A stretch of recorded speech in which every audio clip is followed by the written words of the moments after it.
I think the question is, what's the price? I mean, you could give up the digital services tax, but that leaves you with a $1 billion-ish black hole, to use that term.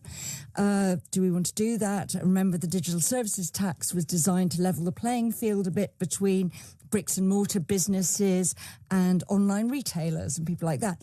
It's a tax on predominantly US tech firms. Yeah, you have to be pretty big firm to pay the digital services tax. It was directed at them, and then an awful lot of people saying, why don't we tax them more rather than tax them less? So I think that's quite a difficult place to go to, obviously introduced by the Conservatives rather than by Labour. You could go easier on tech regulation, but that's not necessarily that easy. We've just passed the Online Safety Act. We've already got a big campaign against AI companies misusing copyright and things like that. So there's some domestic pitfalls if the Prime Minister decides to concede there.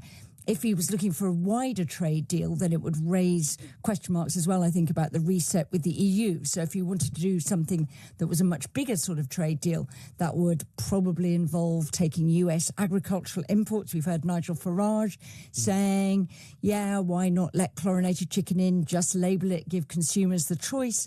I think the government's already got quite a lot of problems with farmers. I think that might be a bridge too far. So everything comes with a bit of a downside. There's a big seesaw here, yeah. And the other question, Ben, is you could do a deal with Donald Trump on Thursday, but both Canada and Mexico have big trade deals which were negotiated in Trump's first term. Does it last till Friday? Does it last for a couple of months, or how long? So I think that's the real big problem, is when are you actually going to be exposed again to the next set of demands?